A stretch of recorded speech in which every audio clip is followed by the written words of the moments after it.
Hi, everyone.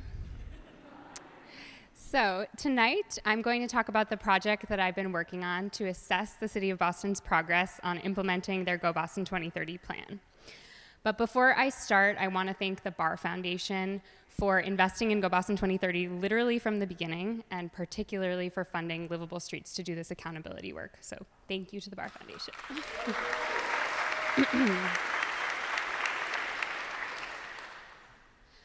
So that being said, my name is Louisa Gag, and I'm the Public Policy and Operations Manager at Livable Streets. And for the past year, I have been living, breathing, eating, sleeping, dreaming Go Boston 2030. And I literally have it with me here. I carry it with me everywhere. So what is Go Boston 2030? So as Stacey just asked, many of you folks in the room know what it is and have heard of it, but in case you need a refresher, Go Boston 2030 is the City of Boston's mobility plan. And it envisions a city where all residents have better and more equitable travel choices. It was released in March 2017, so almost 3 years ago, and it includes many measurable aspirational targets, including around mode shift, which I'm going to talk more about later. Thousands of Bostonians were engaged in the creation of the plan, and there are 58 projects and policies in it, ranging from the Columbia Road Greenway, which you heard a little bit about earlier tonight, to Rapid Bus on Mass Ave. The plan is 224 pages long. But the next steps for accountability, monitoring, and continued community engagement only take up half of one of those pages. And Go Boston 2030 itself calls out the importance of an accountability and engagement entity, saying without a mechanism to ensure that progress is being made, Go Boston 2030 might sit on a shelf. So we have made it our mission to make sure that Go Boston 2030 does not sit on a shelf. We are building an accountability report that will evaluate the City of Boston's progress on the 30 or so early action items in the plan to be released in March. We want to measure how the city is doing and whether they're on track to meet their goals.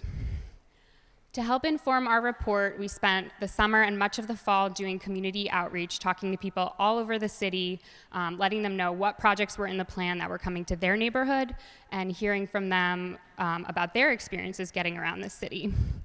So while many of you in the room have heard of Go Boston 2030, that's really not the case when you go out and talk to the average person. And so it felt really important to be out there talking to people, reminding them, kind of letting them know about what the city had committed to, and also hearing from them about their priorities and issues. That being said, some people that we talked to had heard of the plan, like Mayor Walsh.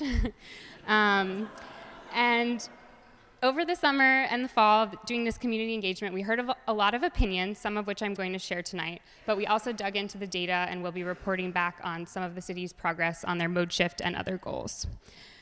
So I'm going to share 4 takeaways or themes so far. And to jump in, what did we hear? So the first takeaway is that the system is not working for people. People's buses and subways are not showing up on time. They feel unsafe while they're walking and biking, and it's really hard to get around. And their frustration was really clear and something that we heard a lot. And these issues absolutely echo the priorities that are featured in Go Boston 2030. So improving safety, expanding access, and ensuring reliability, which really speaks to the strength of the plan and the importance of the plan. We also heard that people were really excited about the projects included in Go Boston 2030. So just to share a quick story, we heard from a man who works near BU and would sometimes drive to work, and he would usually just park on the street and feed the meter. But when the city upped the parking meter fees this summer, it suddenly became cheaper to park in a garage for the day. And he said immediately he noticed way more availability of street parking. And he said to us, this was unintentional on the city's part. Imagine what they could do if they were trying. So the city in November released an update on their website on many of the projects in Go Boston 2030, which we were really excited to see. And they shared that they were implementing 21 already in implementation of 21 out of the 58 projects in the plan. And projects like bike share expansion and the bus-only lane on Washington Street in Rosendale are already having a huge impact on people.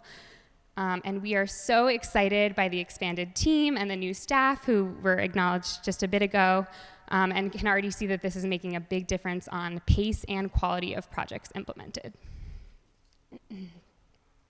However, we're not seeing an impact on mode shift. So this is data, as you can see from this graph, it's showing American Community Survey data, showing that there has not been a significant change in any mode since Go Boston 2030 was developed, whether that's driving alone, taking transit, walking, carpooling, or biking. And Go Boston 2030 laid out ambitious aspirational targets around mode shift, aiming for a 50% reduction in the percentage of people driving alone and a 30% increase in the percentage of people taking transit. However, in the 5 years of data since Go Boston 2030 has been developed, we're actually seeing a very slight decrease in the percentage of people taking transit to work from 34 to 32%. And while we are seeing a slight increase in the percentage of people walking from 14 to 15%, there has been no change in the percentage of people driving alone or biking. So clearly there is a lot of work left to be done in order to start seeing progress on these goals. So we will be releasing our report in March of 2020. So this will be on the 3rd year anniversary of Go Boston 2030's release. And in our report, we'll be providing a status update and evaluation of the early action projects in Go Boston 2030. We'll also be doing a deep dive into several projects, including evaluating the city's progress on building out their bike network. And we'll be sharing updates on other aspirational targets beyond mode shifts, so around safety, reliability, access, and more. We'll also be providing recommendations on what we think the city needs to get done in order to stay on track. And while this first report comes out in March of 2020, we'll also be releasing reports every 2 years going up until 2030. So stay tuned, there's a lot more to come. And I feel a little bit like Greta Thunberg when I say this, but there are 11 years left until 2030. We're 3 years in. Where are we gonna be when we're 5 years in 2022? How many projects will the city of Boston have started to implement by then? And will we be seeing any progress on mode shift? I just wanna leave you with this. Go Boston 2030 is a strong plan. It's a needed plan.